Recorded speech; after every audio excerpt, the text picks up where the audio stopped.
En primer lugar, buenas tardes a todos, buenas tardes, buenas noches. Un agradecimiento a Freddy por compartir este encuentro virtual con nosotros. He tenido el honor y el gusto de compartir tribuna en diversos actos con Freddy cuando militábamos junto acá en Tucumán en lo que fue una gesta histórica como su candidatura a presidente con la COM, y con diversos amigos, algunos que se irán sumando durante la tarde. Creo que todos conocemos la trayectoria de Freddy y prácticamente no necesita presentación, pero haremos un pequeño repaso muy breve para escucharlo a Freddy, que es el motivo que nos convoca a todos en esta tarde. Todos sabemos que Freddy es un militante de la universidad pública, un militante popular, ha ocupado cargos como diputado nacional en varios mandatos, ha sido presidente de la Federación Universitaria Argentina, ministro del Interior, pero sobre todas las cosas lo ha distinguido su análisis riguroso y formal de muchas situaciones. Con él hemos combatido lo que ha sido en algún momento el menemismo, las políticas del consenso de Washington, recuerdo todo su bregar y su lucha cuando se trataba de imponer el fin de las ideologías, el vaciamiento de la política. Y hemos aprendido también con él, luchando codo a codo, lo que significa el concepto de prepotencia del trabajo, de ser punto de un proyecto. Freddy es una persona que cree en los partidos, que cree en los programas, que cree en los proyectos, y que estoy seguro que, como muchísimos de nosotros, descree de esta democracia de candidatos que estamos viviendo. Ha sido un actor principal en lo que fue la convención de Gualeguaychú, cuando con su prédica de cumplir con la regla de oro de la democracia, que es la alternancia, conformamos lo que en ese momento fue Cambiemos, y seguramente también, como muchos de nosotros, ha sufrido la decepción por un gobierno que no ha satisfecho de ninguna manera nuestras expectativas, y por otra parte también ha sufrido el rol secundario que ha tenido la Unión Cívica Radical en ese gobierno. Así que en esta semana de aniversario de la reforma universitaria, en donde recordamos a Martín Miguel de Güemes y a héroes patriotas como Belgrano, cumplimos una jornada más como interclaustro con los chicos de la Franja Morada Tecnológica, con docentes, con graduados de todo el país, a lo largo y a lo ancho, de norte a sur y de este a oeste, para escuchar tu palabra, Freddy. Pero, a ver, para que esta pequeña reseña y estos aniversarios que tenemos en esta semana simplemente sean como para reflejar esos principios y esos valores en este análisis del presente y sobre todo los escenarios futuros que seguramente van a ser difíciles para la universidad y el país. Es un honor que estés con nosotros y te agradezco mucho tus palabras y seguramente el debate posterior. Así que gracias y arrancamos, Freddy. Freddy, no te estamos escuchando, vos tenés que aceptar el...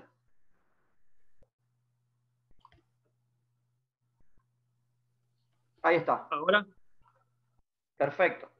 Bueno, muchísimas gracias, Ramón, y a todos quienes se han convocado en esta reunión virtual. Es cierto, la verdad que no es el lugar más habitual ni en el que nos sentimos a lo mejor más cómodos, pero sí nos sentimos cómodos en el resumen que Ramón ha hecho con toda elocuencia, que es las ideas comunes, los valores comunes, los pensamientos comunes, las luchas comunes, que en mi caso ya son unas cuantas, pero bueno, son valores que se renuevan permanentemente.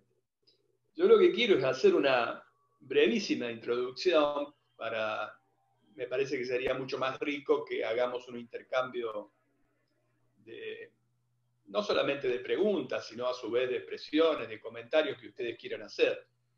En esa introducción yo lo que quiero señalar simplemente es que estamos viviendo una situación inédita, al menos en nuestras vidas y en bastante tiempo más también, pero que no ha sido inédita en la historia.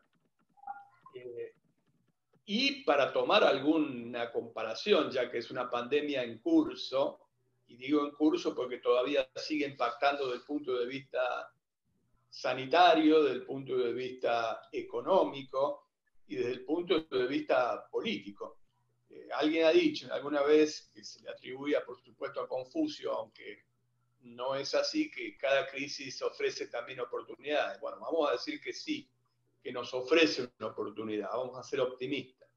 pero la oportunidad es poner un poco blanco sobre negro acerca de qué es lo que queremos sacar como algunas conclusiones positivas para nuestra militancia, para el futuro, para los valores que nosotros sostenemos. Para ser muy rápido nomás y tomar solo 2 antecedentes históricos, yo creo que la que produjo los cambios más profundos fue la llamada peste negra en su momento, en 1347, que prácticamente diezmó la mitad de la población europea, con un hecho que es simbólico pero no menor, como que el día de San Valentín, el 14 de febrero, Día de los Enumerados, de 14 de febrero de 1949 se produjo una matanza de la colectividad judía para quien se acusaba de que envenenaban los pozos de aguas y por supuesto lo usaron como un chivo expiatorio. ¿Por qué hago una referencia histórica tan lejana quizás en el tiempo? Hago una referencia porque ahí sí produjo un cambio de sistema de producción, o al menos insinuó el primer paso hacia un cambio en el sistema de producción. Del sistema de producción feudal, que se basaba esencialmente en la servidumbre, al haberse producido una mortandad del 50% de la población europea, 80%, por ejemplo, en la ciudad de Florencia, que tardó 200 años en recuperarse y que fue cuna del Renacimiento, se le dio muchísima más importancia a la razón, a la aplicación de la razón con fines utilitarios, y la puja que se dio por la escasez de mano de obra en ese momento dio también lugar a la irrupción de los sindicatos y a la necesidad de ir modificando el sistema sobre la base de la servidumbre hacia la primera forma de producción capitalista. Por supuesto que eso es quizás como antecedente histórico la pandemia que produjo un cambio de sistema de producción con las consecuencias políticas y con todas las situaciones que de ella se derivaron. Mucho más acá en el tiempo, la mal llamada gripe española, que se sitúa en 1818 al 20 aproximadamente, se da justamente, mal llamada digo, porque en realidad se origina cuando los soldados norteamericanos participan junto con las tropas aliadas, pero la enfermedad se había producido en Kansas. Fueron los soldados norteamericanos los que llevaron al frente, en el último tramo de la guerra del 14 al 18, la Primera Guerra Mundial, la propagación de la enfermedad. Eso produjo un terrible impacto. Todas las naciones que estaban involucradas en la guerra obviamente ocultaban estos datos, como el caso de las potencias que estaban alineadas del lado de los imperios, el imperio austrohúngaro, el imperio alemán, el imperio otomano, y del otro lado, del lado de los aliados también lo ocultaban, sencillamente para no levantar la moral del enemigo y para no dar datos que pudieran generar una situación de debilidad. Pero las consecuencias en ese momento fueron terribles. No solamente hubo 20 millones entre civiles y militares muertos como consecuencia directa de la guerra, sino que fundamentalmente fueron después 50 millones de personas más a causa de la mal llamada gripe española. Se llama así porque España era el que sí registraba, al mantener su neutralidad, un conteo de los casos de epidemia, y por lo tanto se le atribuye ese nombre, aunque no se haya originado específicamente en España. Pero todos ustedes lo saben, porque además tiene que ver incluso con nuestra misma historia. Así como se produjo la Revolución de Octubre del año 1917, que produce la Revolución Bolchevique y el nacimiento en su momento de la Unión Soviética, también en la Argentina se produce en el año 1918 la reforma universitaria, que impacta de una manera muy fuerte. Pero muy poco después también el intento de establecimiento de una democracia social con la República de Weimar, que se expresó, por ejemplo, en la constitución del constitucionalismo social de Weimar, justamente del año 1919. También la constitución de 1920 austríaca. En realidad estas experiencias fueron frustradas mientras simultáneamente, salvo el surgimiento muy fuerte de la entonces revolución bolchevique que fue consolidando lo que ya era el principio de la confrontación este-oeste desde el punto de vista internacional, si bien una de las naciones que terminó triunfante en esa Primera Guerra Mundial, como fue el Reino Unido o Inglaterra, terminó extremadamente debilitada y comenzó a tomar la posta del liderazgo los Estados Unidos de Norteamérica. Ahora, simultáneamente se daba el surgimiento de los llamados movimientos nacionales. Esto es el falangismo en España, con José Antonio Primo de Rivera y después que terminó en la Guerra Civil del 36 al 39 y el advenimiento de Francisco Franco, Oliveira Salazar en Portugal, Benito Mussolini con el fascismo en Italia, Adolfo Hitler en Alemania. Por lo tanto, los llamados movimientos nacionales comenzaron a ser atractivos, también en la Argentina, que nos impactó y por eso es tan importante el pensamiento reformista del cual nosotros abrevamos. Porque el golpe de Estado del 6 de septiembre de 1930, inicialmente encabezado por Uriburu, tuvo una impronta corporativa cercana a los llamados movimientos nacionales, que posteriormente se da vuelta a la taba y es copado por el general Justo, obviamente, y comienza a darse lo que se conoce como la década infame. Pero yo me detengo en este análisis porque no podemos dejar de analizar que la llamada Gran Depresión, la crisis del año 1929-30, nos puso ante esta opción.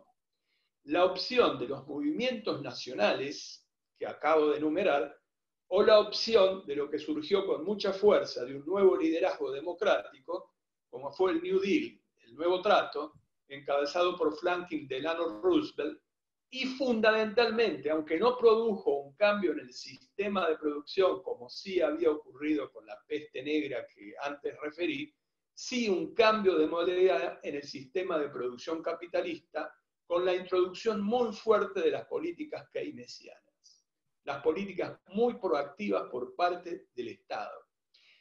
Esto se fue desarrollando de la manera que todos nosotros conocemos, termina posteriormente con la Segunda Guerra, tiene su expresión muy fuerte, no termina con la Segunda Guerra Mundial.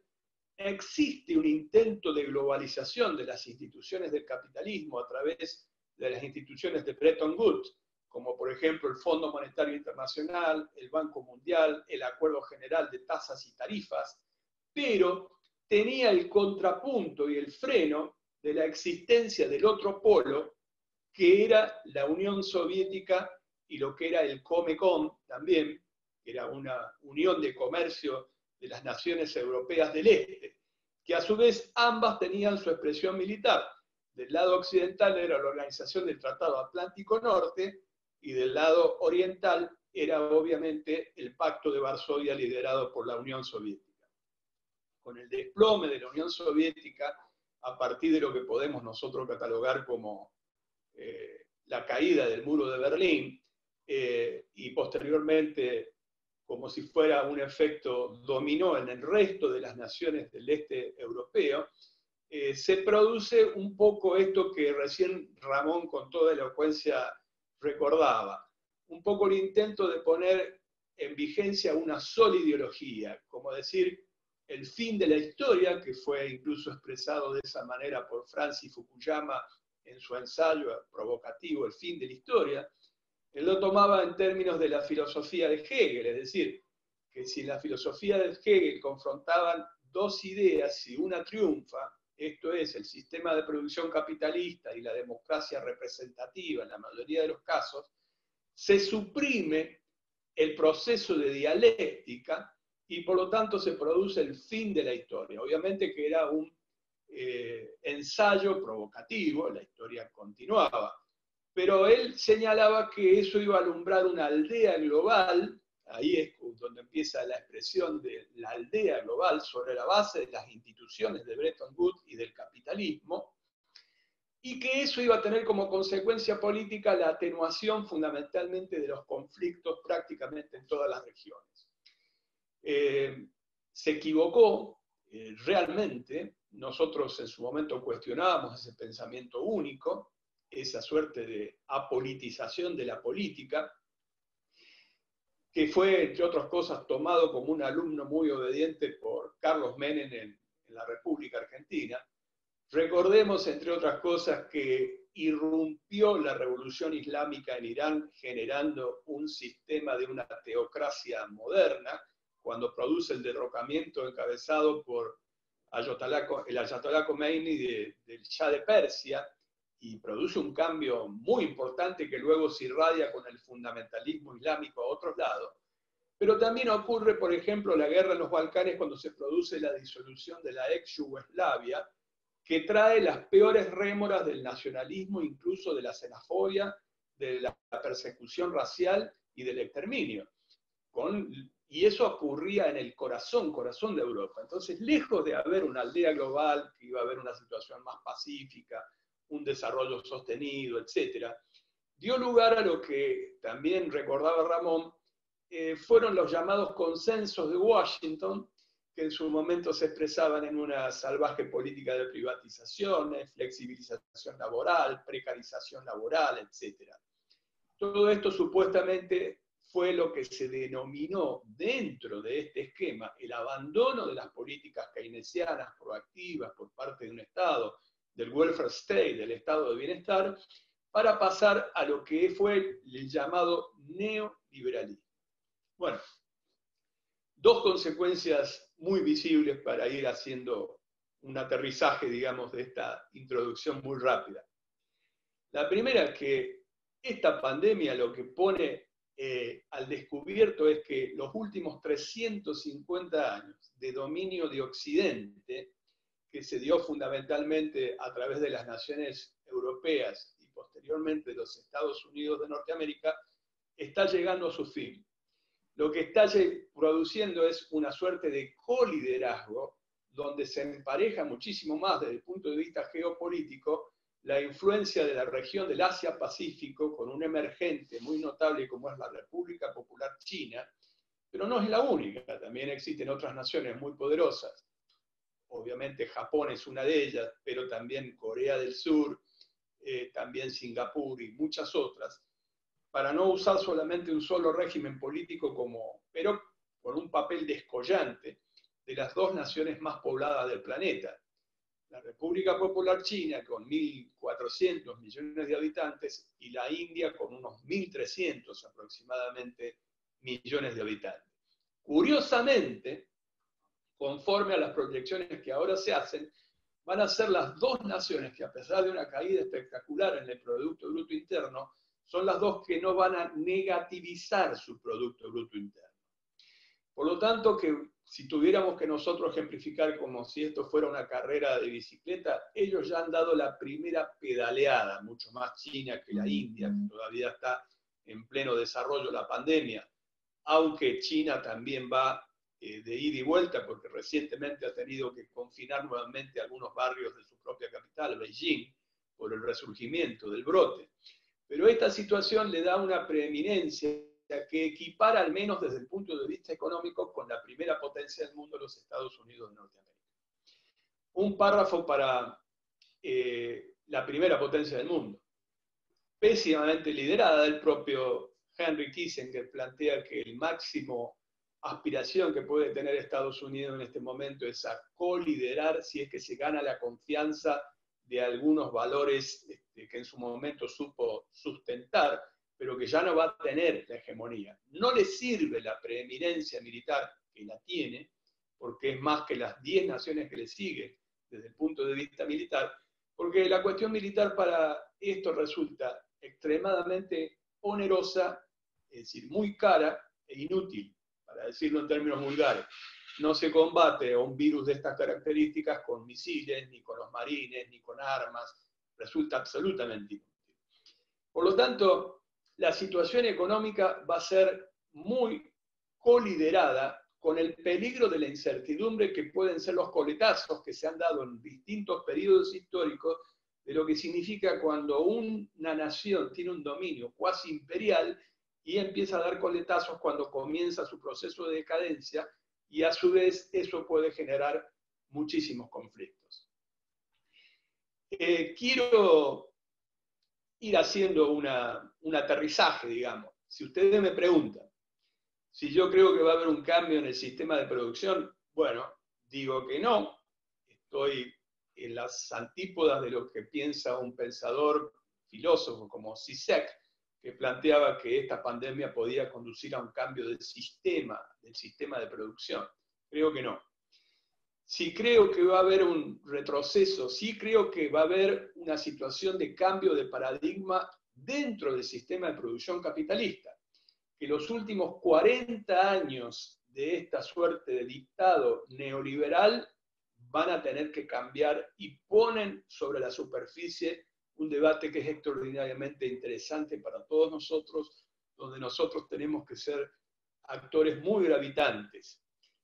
Si va a terminar la globalización, tampoco. La globalización va a tener un retroceso. Doy un solo dato para que se den cuenta de lo que estoy hablando.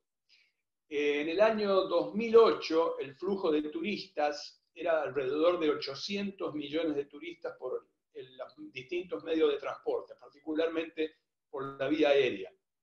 En el año 2018 fue 1.500, es decir, se prácticamente duplicó. Bueno, está clarísimo que el impacto que está teniendo en este momento la pandemia produce un efecto de terminar parcialmente con una etapa del traslado de bienes, de capitales, de personas fundamentalmente, y los encierra intramuros.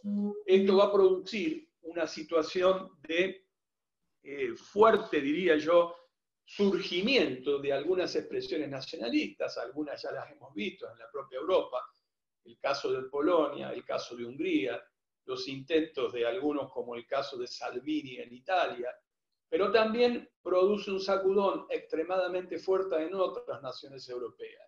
El caso de Francia, que es una potencia que está en el Consejo de Seguridad de Naciones Unidas de manera permanente, llama a reinventarse a sí misma, a reinventar la política, a ser menos dependiente. Vuelve a utilizarse la expresión aquella de la dependencia, de la cual nosotros también nos nutrimos en buena época de nuestra militancia, en la década del 70, porque justamente se ha visto que el mundo globalizado, ante esta situación, tenía que pelear contra situaciones salvajes de disputa del mercado, donde un respirador por ahí era retenido en una ciudad, por casos como ocurrió en Estambul o en Turquía, y quién era el que más cotizaba era el que finalmente se llevaba.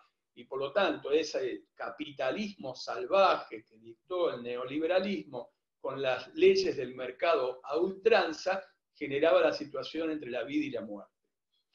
Obviamente, yendo mucho más a la región, más cercano a la región, también vemos algunos liderazgos mesiánicos parecidos a esa situación de bifurcación que yo notaba en el año 29-30. Lo tenemos, por ejemplo, en Brasil con Jair Bolsonaro.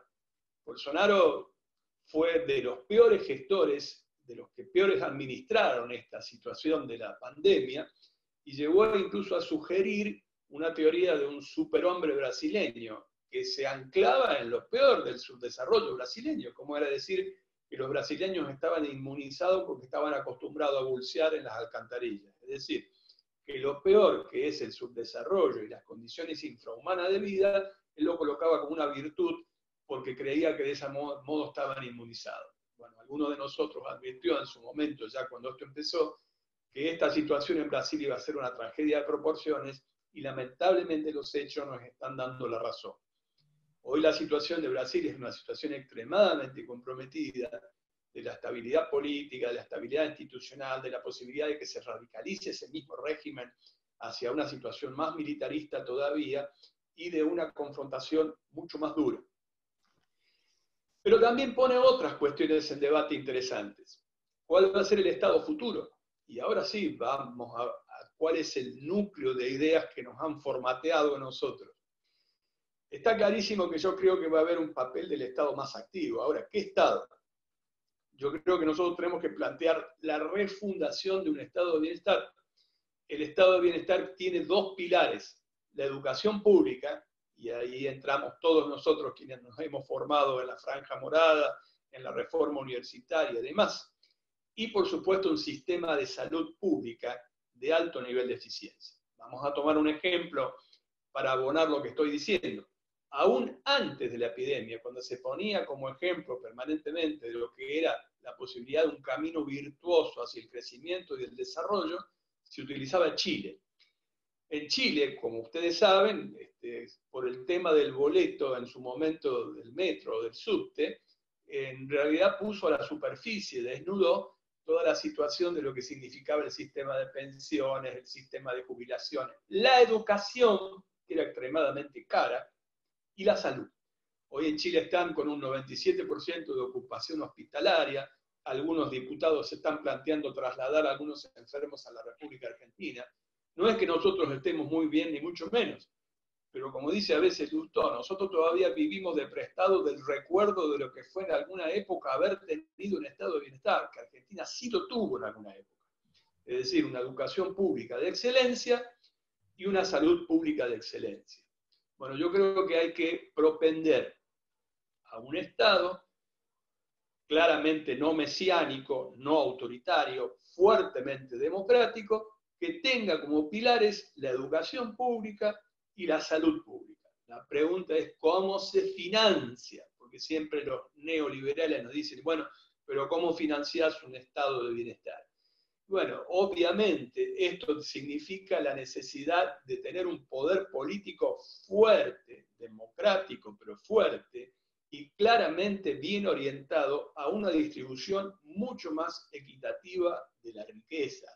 Porque si no hay forma de financiar un sistema de salud pública de excelencia y la continuidad de una educación que ha sido muy buena, pero que ha tenido un proceso de decadencia como todos nosotros hemos venido observando. Y que es, como tantas veces hemos dicho, la que realmente garantiza la igualdad de oportunidades. Y ahora se prueba la importancia que estas cosas tienen. La formación de nuestros recursos humanos, la formación de nuestro personal de la salud, la importancia de nuestras universidades nacionales, la importancia de que en su momento el pueblo tuviera acceso con esa igualdad de oportunidades, y a su vez también la propuesta, por ejemplo, de un seguro nacional de salud que esté en consonancia con alguna línea histórica que en su momento planteó el gobierno de Arturo Illia, de aquel enorme ministro que tuvimos como fue Oñatibia, con la ley de medicamentos, o el propio Raúl Alfonsín. Es un poco esa oportunidad de replantear esta situación. Otra de las cuestiones tal vez centralísimas en este debate, es si nosotros vamos a ser capaces de generar esa amplitud de poder para encarar algunas otras cosas que han ido apareciendo en este tiempo. Por caso, recuperar el instrumento de una planificación indicativa. La palabra planificación en su momento fue tildada de mala palabra porque se la asociaba a las experiencias intervencionistas, estatistas, etc. Nosotros hablamos de planificación indicativa, fundamentalmente indicar qué sectores pueden ser favorecidos, con lo cual hay que tener un fuerte respaldo desde el punto de vista político para hacerlo. Un proceso de descentralización de los grandes centros urbanos. Los grandes centros urbanos siguen siendo el caldo de cultivo de las enfermedades sociales más graves. El caso del narcotráfico, la promiscuidad, el hacinamiento y demás. Por lo tanto, reivindicar alguna de las políticas de Alfonsín, que en su momento planteaba la necesidad de la descentralización, de ocupar los espacios vacíos, que algunos de ellos hasta lo ridiculizaron cuando él planteó terminar con el sistema macrocefálico que vive en la Argentina con el traslado, por ejemplo, de la capital federal a Viedma, Carmen de Patagones. Pero bueno, en síntesis, para hacer y dar lugar al intercambio, yo creo que nosotros tenemos que intentar recuperar un instrumento como el radicalismo. El radicalismo es fundamental porque también la cuestión que nos interpela es política. La cuestión política es la posibilidad de recuperar un instrumento democrático, pero con un fuerte contenido propositivo. Como lo dijo Ramón, nosotros en Gualeguaychú quisimos alternancia en el ejercicio del poder y equilibrio y control porque estaba desbalanceado, pero aspirábamos a un gobierno de coalición que nunca fue. Macri nos dijo que tenía el mejor equipo económico de los últimos 50 años y nos estampó. Yo creo que eso no va más. acá hay que reformular esa política de alianza con una reconstitución del radicalismo y con el liderazgo del radicalismo que esté fuertemente preñado de propuestas, de estos ejes de propuestas que puedan ser fuertemente seductoras, digamos, a la inmensa mayoría de los habitantes de nuestro país. Yo no sé si me están preguntando, me están haciendo una pregunta técnica acá, si me escuchan o no, si me están escuchando. Te escuchamos perfecto. Bueno, perfecto. Excelente. Yo con esto prácticamente concluyo, para dar dar lugar al intercambio, a las preguntas, a las cosas que me quieran plantear. Yo diría que la primera batalla nosotros la estábamos dando en la provincia de Buenos Aires antes de entrar en cuarentena. Nosotros creemos que recuperar la provincia de Buenos Aires, o el partido de la provincia de Buenos Aires, que ha estado manso, sobón y sometido a una política excesivamente conservadora, es imprescindible para reconstituir un sistema de alianzas mucho más amplio, como el que aspiraba justamente Alfonsín, y que luego eso se extienda a todo el territorio nacional. Desde mi punto de vista, la síntesis que nosotros intentamos hacer en este momento es, tener buena gestión, dar garantía de radicalismo histórico y auténtico, por eso es que usamos, en el buen sentido también del concepto y la expresión, a figuras como Casella, humildemente lo que yo puedo aportar como historia, y alguna figura emergente con un pensamiento socialdemócrata moderno, como el caso de Martín Lustó.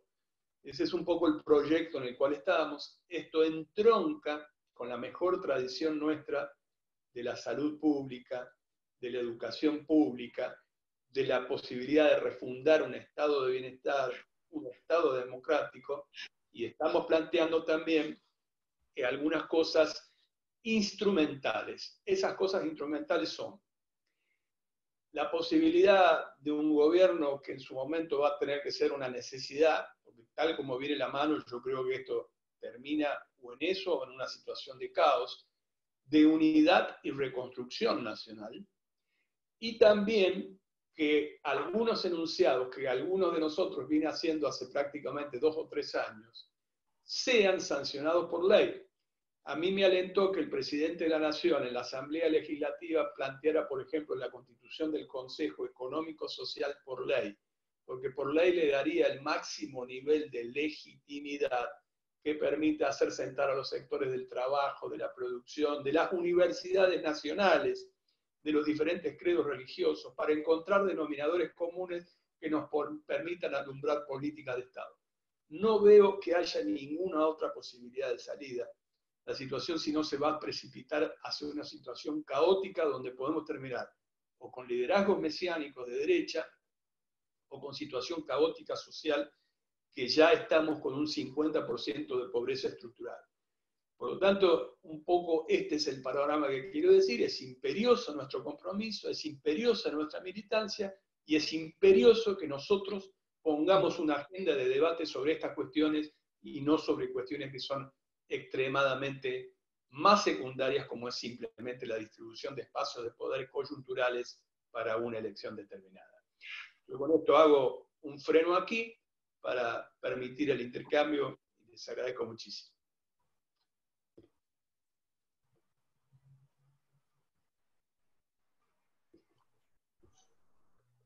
Ahí estamos, María. Sí. Perfecto.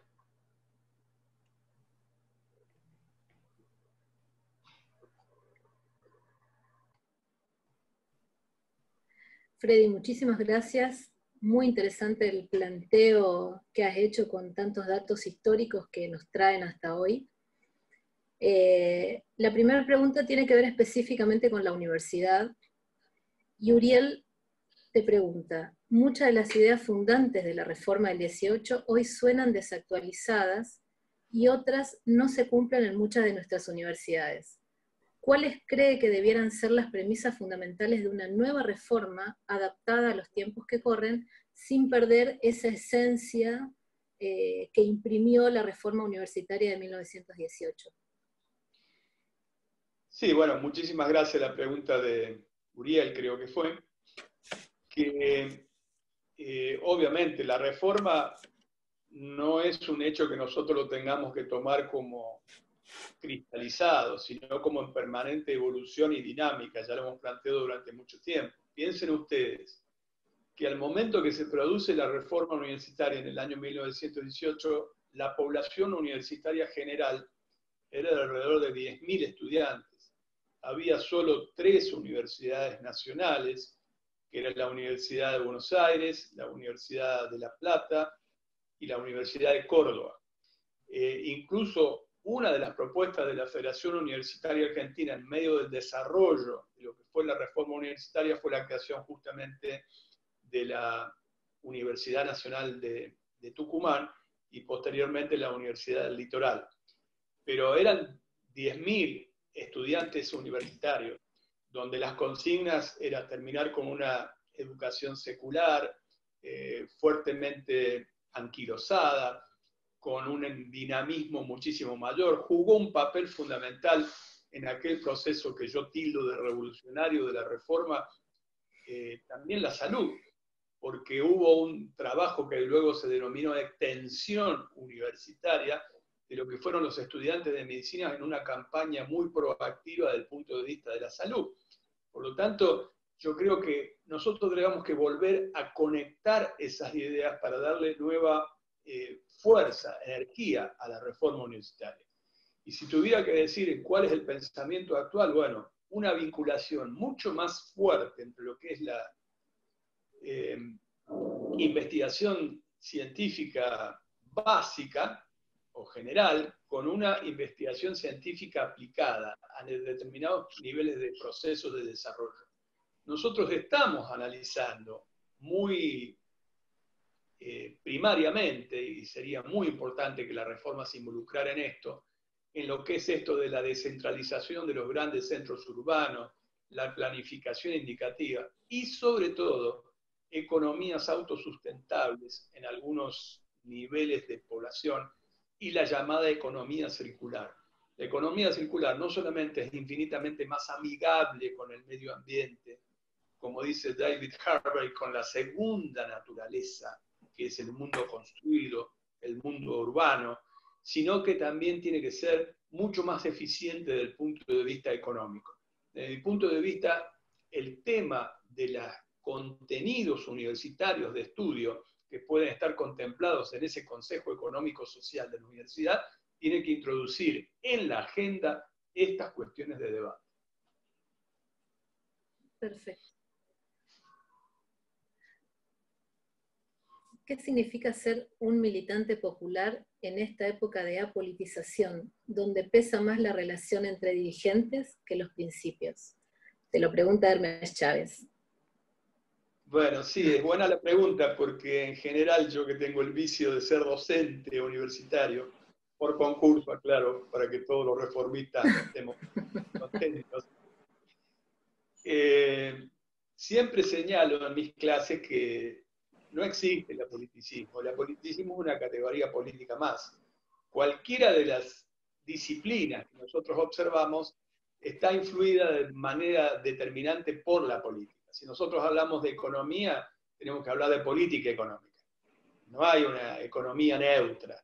O es una economía donde el papel del Estado tiene un rol más activo o no lo es. Recién yo hablaba del modelo neoliberal, de la revolución conservadora de Margaret Thatcher y de Ronald Reagan.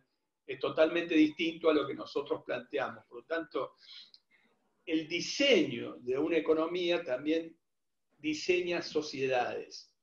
Pero también lo es desde el punto de vista del conocimiento científico y tecnológico. Si tomamos la expresión más acabada de eso, como puede ser el dominio de la tecnología nuclear, puede servir para el Holocausto. Recuerdo que en los acuerdos de Oslo entre la ex Unión Soviética y Estados Unidos, llegaron a declarar a ambas potencias que tenían una capacidad destructiva equivalente 13 veces el tamaño de la Tierra. Con una vez alcanza, pero por la duda tenían 3. Y no mostraban todo lo que tenían, obviamente. Por lo tanto, o puede servir para el fin de la humanidad, o puede ser para salvar vidas, porque hoy se utiliza la medicina nuclear para hacer diagnósticos en lugares de alta complejidad, para hacer tratamientos, y por lo tanto tiene que tener una orientación política. y aún a un tema que es más íntimo, más personal, como es, por ejemplo, la actividad artística, donde supuestamente lo que predominan son los dones naturales, el talento. No hay ninguna duda que si no se dan en un marco de libertad, siempre vamos a encontrar alguna excepción de decir, bueno, sí, pero tal obra se salvó a pesar de, pero es la excepción. En todo caso, recordemos aquella obra monumental, aquella novela del filólogo italiano, El nombre de la rosa, que fue llevada al cine, donde el conocimiento estaba recluido a los monasterios, a los conventos, y las obras clásicas griegas estaban prohibidas. Por lo tanto, la enseñanza, la moraleja, etcétera, es que el sistema político imperante aún incide sobre aquella capacidad artística de desarrollo del conocimiento que se pueda llevar, y por lo tanto la conclusión es, no existe apoliticismo. El apoliticismo es una categoría política más. No mordamos el anzuelo de creer que existe apoliticismo. Toda acción implica que tiene una orientación de determinado tipo político. Diferente es decir que uno lo hace de manera plural, democrática, con respeto, y eso es una forma de hacer política que nosotros reivindicamos. Pero el apoliticismo como tal no existe. Mi mensaje entonces a la pregunta sería comprometerse, participar, utilizar estos argumentos que acabo de señalar, darlos como ejemplo práctico, para no ser sustituidos por quienes generan la opinión, la agenda y todo, que son los medios de comunicación, o estos debates un poco histéricos que muchas veces se dan en las propias redes de comunicación. Vos hablaste de una nueva reconfiguración en el escenario nacional, desde lo político, en el cual el radicalismo tiene que tener, a tu mirada, y para nosotros lo compartimos, un rol de liderazgo en la reconstrucción de un proyecto de país, ¿no? Con ciertos aspectos vinculados al Estado. Y ¿cómo te imaginás esa reconstrucción en este momento del radicalismo para liderar un proceso que contenga a muchos otros actores políticos que se ven reflejados o podrían verse reflejados en un proyecto colectivo? Bueno, es buena la pregunta, porque yo creo que una de las tareas importantísimas de esto es reconstruir el sistema de partidos. Voy a hacer una aclaración. Es tan profunda la crisis que tenemos y la que vamos a tener, que considero que ningún partido individualmente considerado va a estar en condiciones de encararla. Pero eso no significa que no tenga que tener un liderazgo troncal, para decirlo en términos más claros todavía. Yo no creo que esta sea la era o la época de partidos políticos individualmente considerados. Sí creo que es la época de coaliciones. Pero coaliciones no significa que tiene que ser invertebrados política e ideológicamente. ¿Qué es lo que yo desearía que existiera en la Argentina para que además se cumplieran esas famosas 2 reglas de oro de equilibrio, control, alternancia, preservar denominadores comunes, política de Estado? Que hubiera un social cristianismo que tenga eje o columna vertebral en el peronismo y que existiera un pensamiento socialdemócrata, como quería Raúl Alfonsín, una socialdemocracia moderna, con eje y anclaje en el radicalismo. Que sean 2 grandes conglomerados que se equilibren, que se alternen en el ejercicio del poder. En este momento lo que hay que buscar es más que nada, más que alternancia, es generar una alternativa, es decir, llenar de contenido. ¿Y cómo recuperar credibilidad? Justamente intentando seducir a los sectores a los cuales nosotros dirigimos nuestro mensaje. Esa seducción política es si nos ven creíbles, si nos ven militantes, si nos ven comprometidos. Existe la ejemplaridad, pero también existen las propuestas que tienen que ser desarrolladas como una tarea muy militante. Desde mi punto de vista, esto es el debate que nosotros estamos proponiendo en este momento en la provincia de Buenos Aires. Nos autocriticamos también porque tal vez durante bastante tiempo creímos que las cosas se iban a acomodar solas. Bueno, no se acomodan solas. Hay que establecer un fuerte nivel de lo que podría ser una suerte de vanguardia del punto de vista político, del punto de vista ideológico, que tenga la suficiente audacia, la suficiente fuerza para generar un plexo de ideas y valores que establezca un liderazgo. Y desde ese punto de vista yo creo que estamos en un camino correcto, porque si no, yo lo que veo es que el radicalismo, por caso, en nuestro partido, está cayendo en una especie de republicanismo vacío. Eso me hace acordar un poco a cuando yo era muy pequeño, muy chico, que era una suerte de antiperonismo. Esto, a veces yo en joda digo que esto es preconciliar. Preconciliar al abrazo Perón-Balbini. Ya no hablo de Alfonsín, que fue mucho más adelante. Porque es una suerte de gorilismo vacío, donde todo es república, república, sin contenido demasiado, sin contenidos sociales, sin contenido hacia los sectores a los cuales nosotros dirigimos nuestro mensaje, sin nuevas propuestas de todo eso que hablo, economía circular, medio ambiente, cuestiones de género. Por ejemplo, fue un papelón el debate el año pasado en el Senado, el papel que cumplieron algunos representantes nuestros en el Senado, no el diputado, sobre, por ejemplo, el tema de la ley del aborto, o la despenalización del aborto. Es decir, nosotros no podemos pensar que vamos a tener credibilidad en sectores de la juventud si no conectamos con lo que es la demanda, una demanda que por otra parte hace una función del Estado esencial, que es tener profilaxis en el sentido de el mejor nivel de salud para su propia población. Por lo tanto, creo que las reivindicaciones específicas son las que se tienen que ir entroncando hacia un plexo de ideas que tienen que ser el contenido de un radicalismo creíble y fuertemente militante. Si nosotros no lo hacemos, el radicalismo irá muriéndose por inanición, irá languideciendo y siendo cooptado por planteos fuertemente conservadores o de los medios de comunicación. En relación a esto que vos decías del rol del radicalismo y el momento en que atraviesa, tanto en contenido como en referentes, Coco te pregunta cómo ves el movimiento estudiantil en la militancia actual. Bueno, obviamente estamos en una situación extremadamente, pero saliendo de la coyuntura, yo creo que el radicalismo ha tenido esa continuidad que antes lo hablábamos con vos, de que nos ha formateado y que es muy bueno y que es de un valor que a veces nosotros mismos no dimensionamos. Porque aunque no estemos de acuerdo en todas las cosas, tenemos una cierta orientación, una forma de razonar, una forma de pensar, y eso es un enorme capital político. Yo creo que eso hay que profundizarlo. También yo le daría una vuelta más de tuerca a volver a alguna cosa artesanal de los seminarios, de la formación, de la lectura, de los debates, etc. No todo se soluciona o se sustituye, digamos, por vía de las redes sociales o por un tweet o por Facebook y demás, que son formas de comunicar cosas, pero evidentemente muchas veces intentan que eso sustituya a la militancia.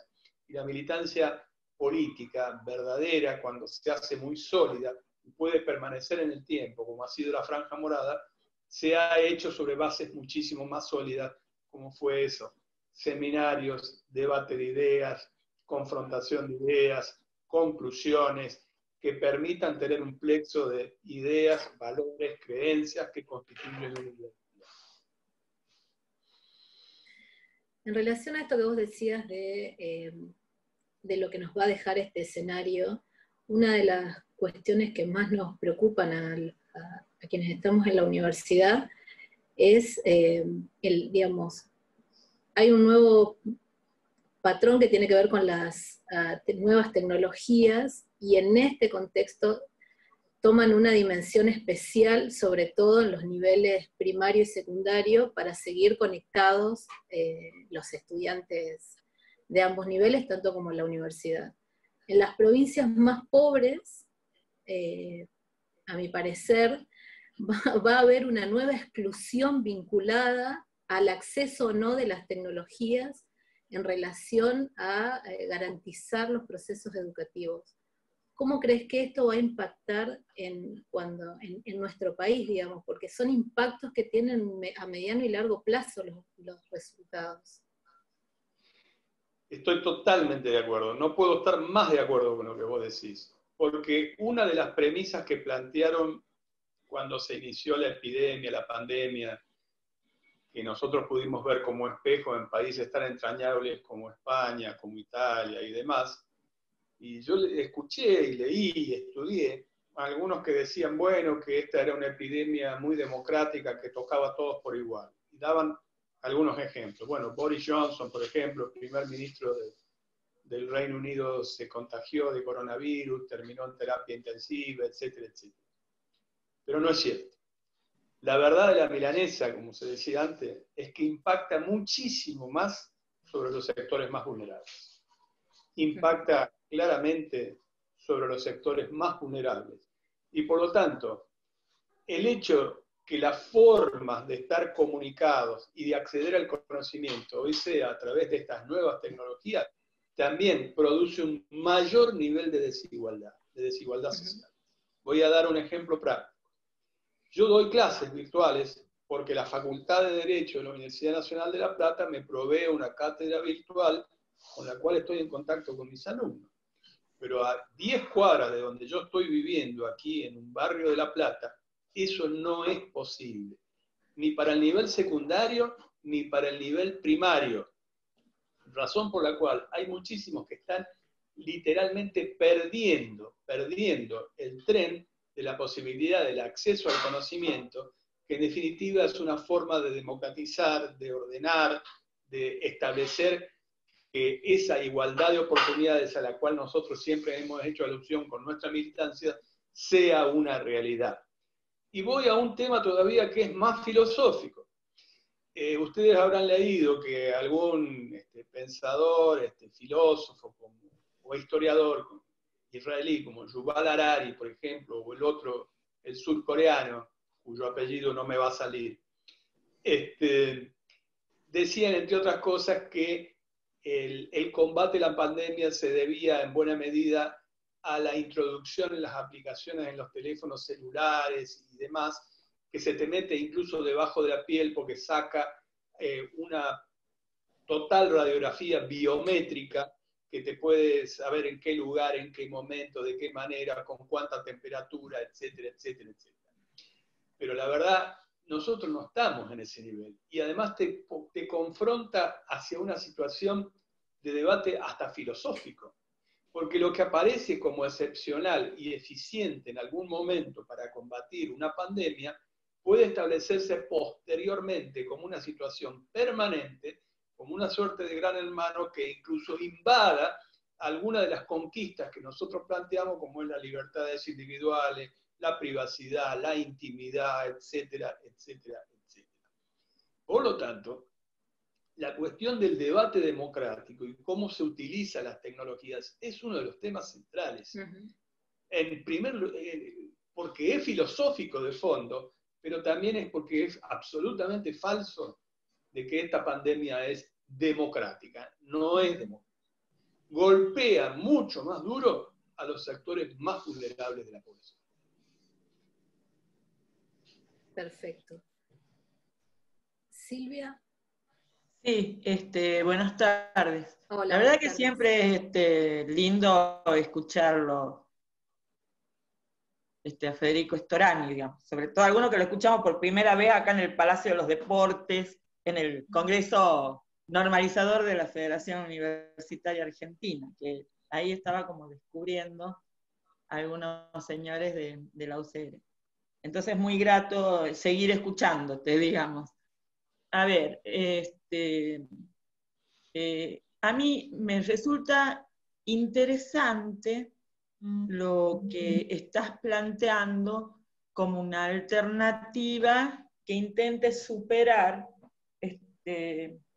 estas cuestiones así de una mezcla, de una fusión tan tremenda, donde ya no sabemos de qué lado y de qué valores estamos.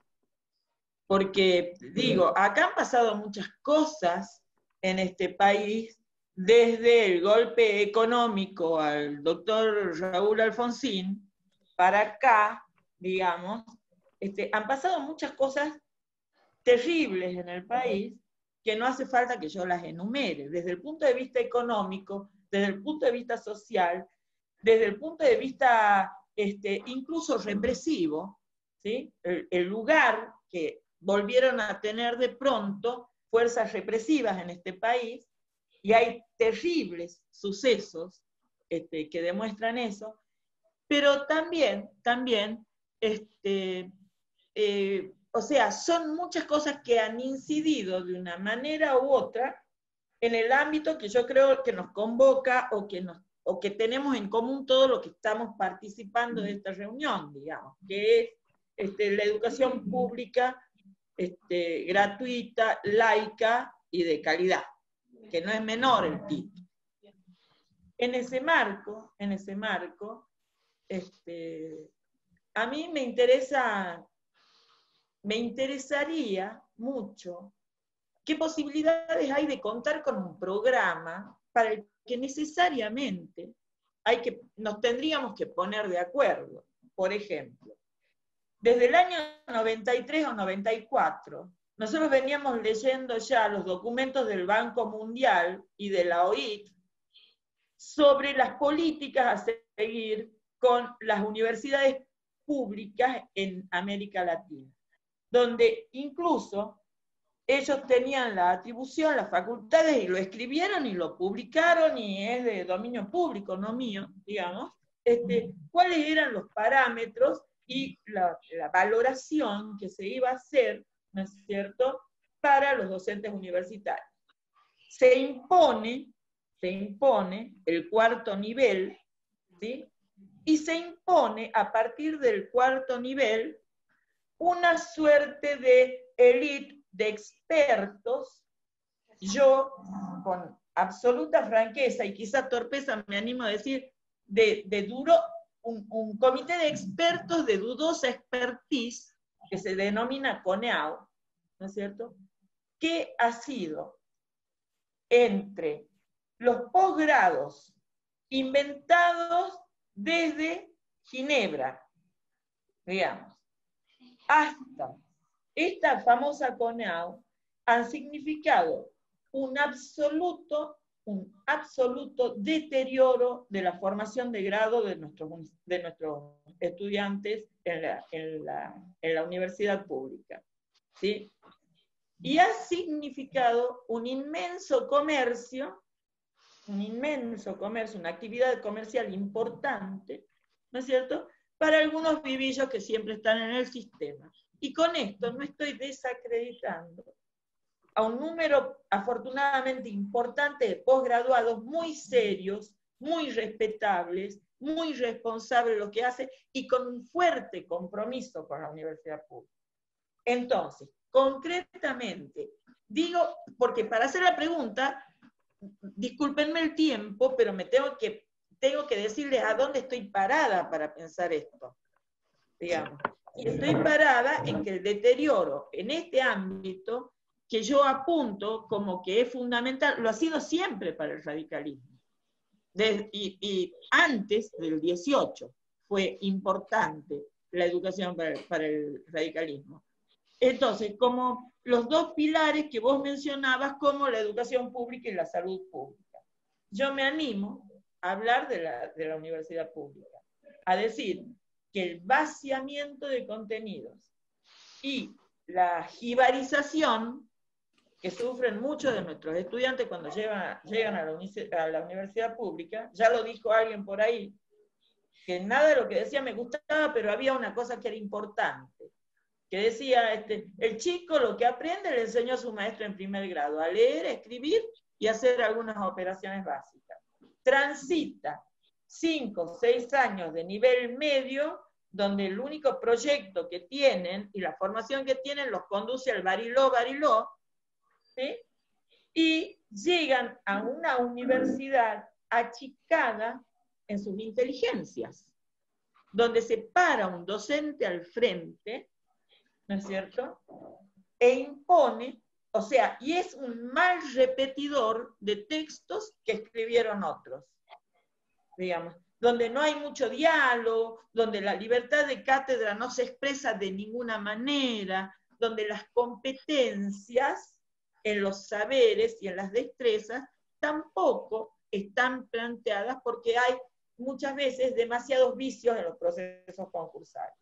Entonces, esa es la realidad que yo veo. Y digo así porque capaz que muchos colegas acá opinan exactamente diferente a esto. Y es válido. Entonces el chico llega a la universidad y es como que lo jibarizamos, le achicamos el cerebro porque la palabra santa lo tiene el docente que está al frente, lo que es una actitud absolutamente antirreformista, ¿sí? Entonces, hay un programa. ¿Qué hacemos con la CONEAU? ¿Hasta cuándo sostenemos esta ley de educación superior?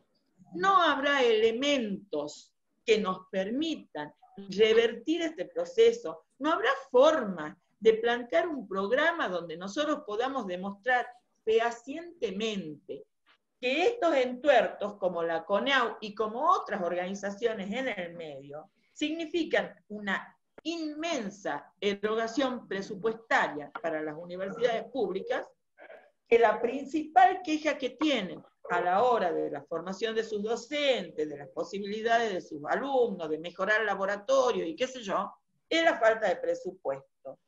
Digamos, ¿qué hacemos con eso? Me interesa muchísimo saber qué lugar le dan a esta entidad acreditadora de saberes, ¿no es cierto?, denominada CONEAU, ¿sí?, en todo esto, porque es el ámbito donde yo me manejé toda la vida, es de lo único que más o menos creo que entiendo, más allá de que tenga una posición muy crítica con lo que está pasando. Digamos. Eso me interesa, si se puede hacer un programa, si tienen un programa, si tienen gente que esté trabajando concretamente en un programa, porque en el ámbito que a nosotros nos compete son aspectos nodales. Eso. Muchísimas gracias, Silvia. Les pedimos que las próximas intervenciones concreten más firmemente la pregunta para poder dar lugar a todas. Te dejo la palabra, Freddy. Bueno, gracias Silvia por tu intervención. Yo la verdad que no soy un especialista, tal vez tan involucrado sobre el tema de la CONEAU. Lo que sí puedo dar son dos aspectos. Una cuestión que es muy micro, que es la aplicación justamente de los principios reformistas más básicos, que son los que no jibarizan, los que no deberían jibarizar, utilizando otra expresión, al estudiante, que es el tema de la posibilidad de los concursos, que los concursos realmente se lleven adelante en las distintas universidades, que las clases sean cada vez más participativas, más interdisciplinarias, etcétera, que se hagan periódicamente para no anquilizar también, porque sabemos que según el estatuto de cada una de las universidades, en algunos lados se cumple y en otros lados no se cumple, eso lo sé por experiencia, en algunos lados pasa que hay concursos periódicos, en otros lados no, etcétera. Y no hay ninguna duda de la ventaja enorme que existe la periodicidad de los concursos y además las llamadas cátedras paralelas, es decir, que también te permite nutrir del pluralismo, lo que significa que si vos tenés un profesor que piensa de una determinada manera acá, tenés otro que piensa de otra manera allá, y es el estudiante el que en definitiva saca sus conclusiones y en cierto modo se autodetermina, entre comillas, con lo que significa un bagaje de conocimientos pluralistas. Pero yendo un paso más allá, cuando yo planteo el tema del Consejo Económico y Social y planteo la integración de las universidades, es justamente no solamente para que las universidades asesoren desde el punto de vista puramente técnico, digamos, técnico en cuanto al hecho de una orientación económica, de una orientación científica. También que se piensen a sí mismas cómo sirven más a un proceso de desarrollo, cómo se conectan más con la sociedad. Yo creo que eso es imprescindible, por eso es que en la integración de los consejos económicos sociales, la participación de la universidad pública, fundamentalmente de la universidad pública, tiene que ser con ese sentido, porque significaría volver a tener determinados lineamientos que en su momento nosotros tuvimos de orientación de lo que debe ser nuestra educación. Y voy un paso más allá todavía. Hoy no existirían condiciones, pero hay un proyecto presentado por nuestro amigo, que debe estar presente en esta reunión virtual, que es Alejandro Echegaray, sobre el tema de la posibilidad de realizar un nuevo congreso pedagógico. Yo creo que una de las cuestiones que quedó pendiente de la enorme tarea que hizo Raúl Alfonsín, transformadora, fue que aquel congreso pedagógico quedó un poco a mitad de camino. Recuerden ustedes que cuando se empezó a militar por el congreso pedagógico, con los contenidos que nosotros queríamos, los sectores más reaccionarios o más conservadores de la Iglesia lo tomaron como una suerte de revancha laica y nos pusieron el freno en muchas cosas. Bueno, yo creo que hoy existen mayores condiciones objetivas y también subjetivas para poder hacer un congreso pedagógico que ponga, en el buen sentido de la expresión, pata para arriba la educación argentina, la repiense para el futuro. Por lo tanto, debe ser parte del proyecto, de la propuesta del radicalismo, un congreso pedagógico. No lo estoy diciendo ahora, lo venimos diciendo a la par que con el Consejo Económico Social de hace aproximadamente 3 años. Lo que pasa es que, vamos a decirlo sinceramente y no quiero ser cruel, al partido en general, institucionalmente, no se le caen ideas. Es una cuestión de ser solamente cuestiones coyunturales a ver cómo salen de la coyuntura. No se le caen ideas de largo plazo. Por eso la lucha por recuperar el partido, un partido con más contenido, con más militancia, con más compromiso, entre otras cosas, aborde todos estos aspectos, donde nosotros tenemos más autoridad política y moral casi que nadie en materia de educación. Freddy, te hago 3 en una sola intervención.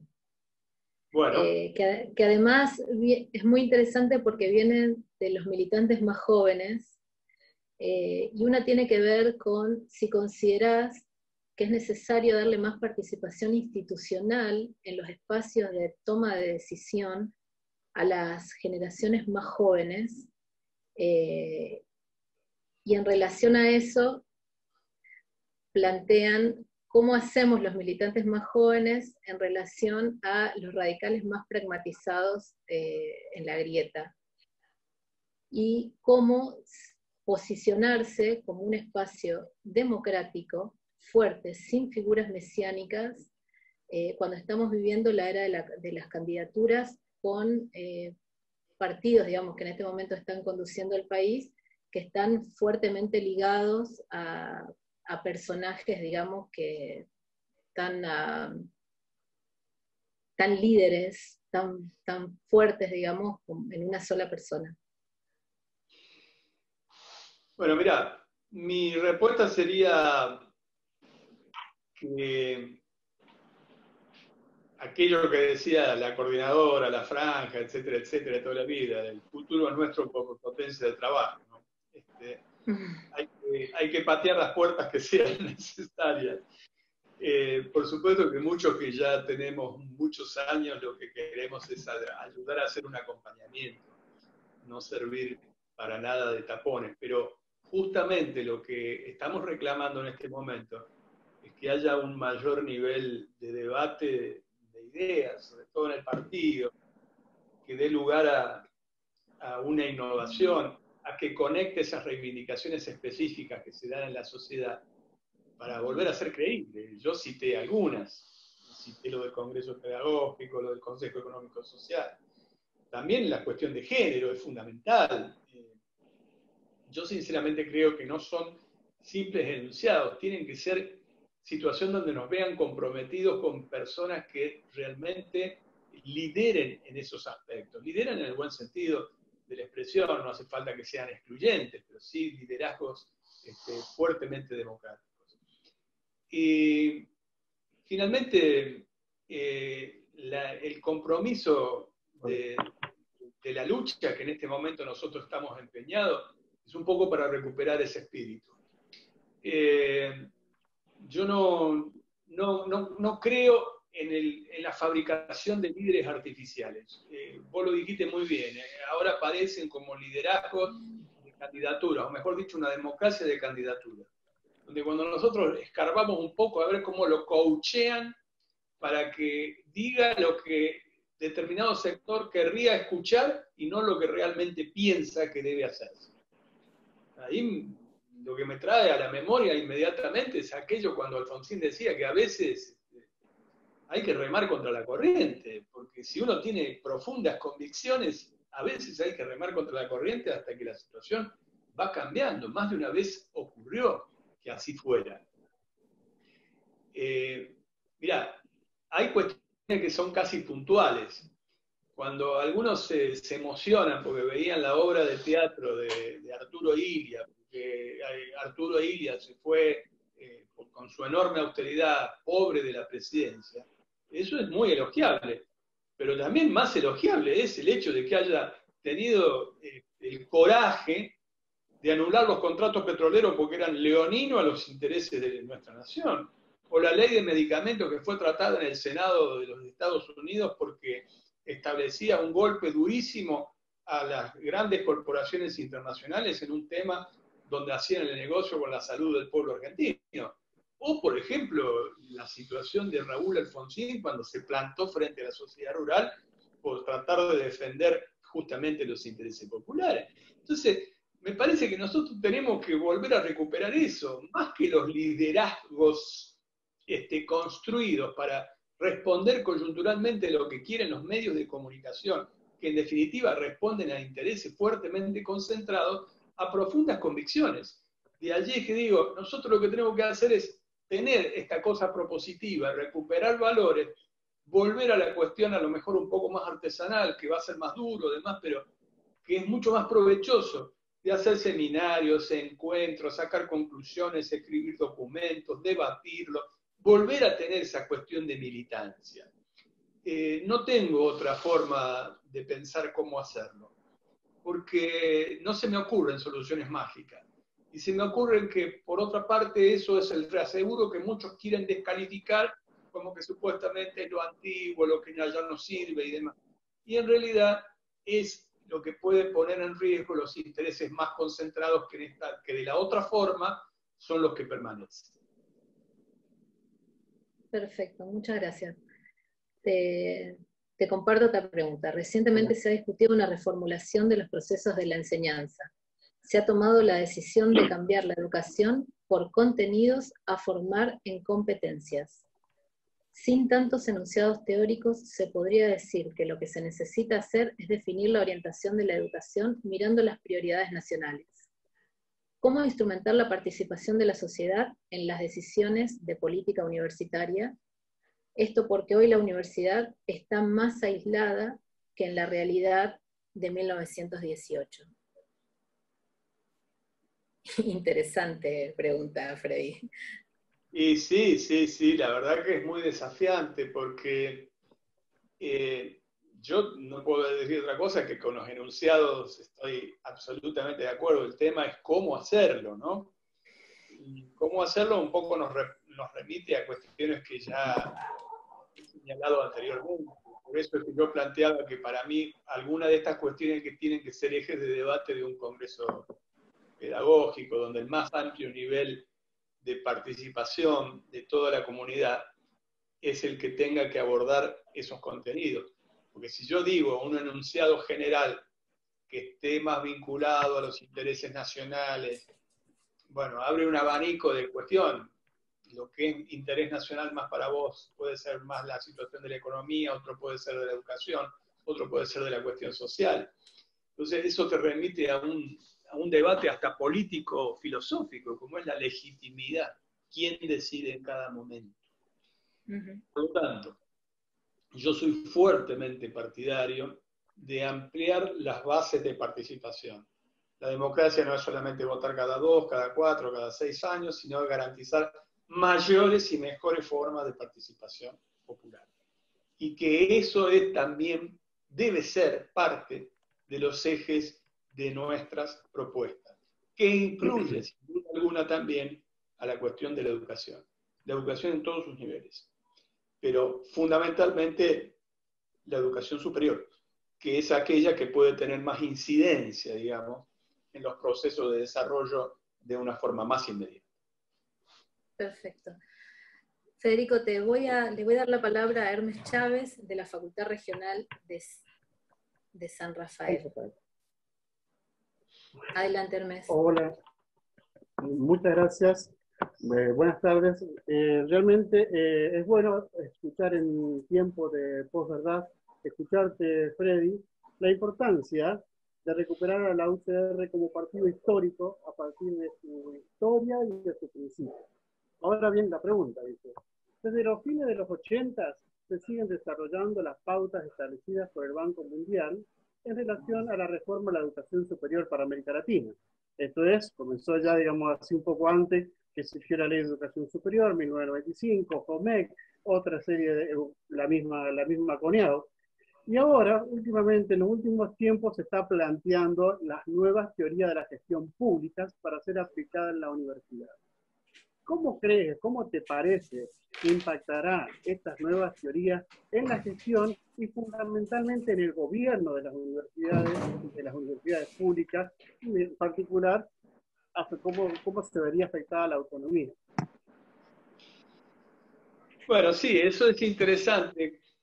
Como pregunta, desde ya te lo agradezco muchísimo porque introduce también toda esta cuestión que anda tanto dando vuelta ahora en la cuestión de la meritocracia, ¿no es cierto?, en la gestión y demás. Yo sinceramente creo que sí, que hay que ir a una cuestión de méritos y demás, pero que no hay que abandonar lo que ha sido lo básico de la formación general, porque la superespecialización en cuestiones de gestión anulan también la posibilidad de una visión global, que fue parte de un patrimonio muy rico que al menos tuvimos nosotros como una visión global muy integradora.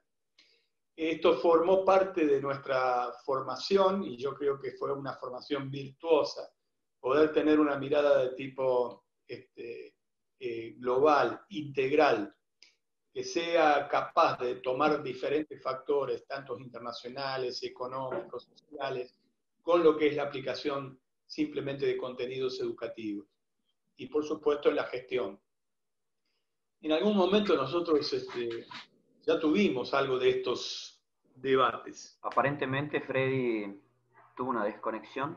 Vamos a esperar unos segundos, seguramente Freddy vuelve a conectarse. Seguramente ha tenido un problema de desconexión con su internet. Mientras los esperamos a Freddy, que seguramente en el momento se conecta, yo quiero aprovechar esta pausa que estamos teniendo para agradecerle a Alejandro Echegaray y a Daniela Díaz, que han sido quienes han coordinado esta actividad para que todos podamos disfrutarla. Así que desde ya vaya un agradecimiento de todos los presentes a estas dos personas que han trabajado desde temprano incluso. Doy fe de esto porque han sido quienes han organizado prácticamente todo y al mismo tiempo quienes se han conectado de tempranito para poder ir coordinando todo lo que estamos haciendo ahora. Así que bueno, aprovecho este momento para agradecerles, que calculo que es en nombre de todos también, ¿no? Ahí está Federico, lo admitimos, ya le damos audio y continuamos. Hola, ¿me escuchan? Listo, Freddy, ¿estás? Bueno, no. Te escuchamos todos. Un inconveniente técnico hemos tenido. Sí, cosas que pasan. Bueno. Retomando, Federico, la pregunta que te había hecho Hermes en relación a los lineamientos que vienen desde los grandes centros de financiamientos mundiales, ¿cómo consideras vos que impacta hoy en el... Está con cámara todavía, vamos a esperar unos segundos a ver si...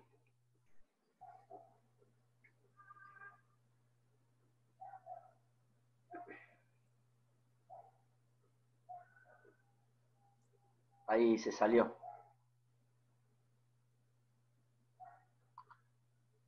Evidentemente es un problema que él lo tiene identificado. Bueno, lamentablemente se ha cortado, pero eso nos pone en el lugar de volver a desafiarnos y encontrarnos en otra charla que tenga que ver con reflexionar acerca de nuestra universidad pública, pero también de nuestro país.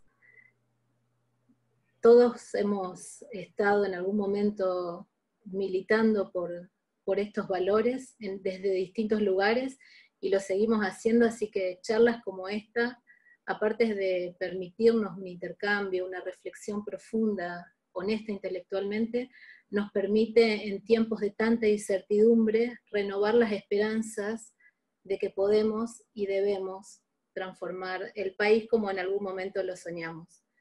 Así que profundamente agradecidos desde NEC, docentes, desde Integración Graduados, Integración Estudiantes y la Franja Morada, a todos quienes han participado en esta convocatoria, en especial a Freddy, que para tantos es un referente indiscutido en la militancia universitaria. Gracias a los docentes de nuestro interclaustro que han planteado la actividad, a Daniela y Alejandro de La Plata, que nos han permitido hacer las conexiones para que esto suceda, y a todos y cada uno de los que han decidido formar parte de este encuentro virtual.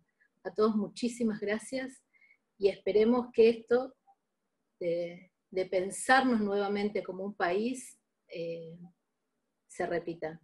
Muchísimas gracias a todos y a todas por este compromiso. Muchas gracias, María.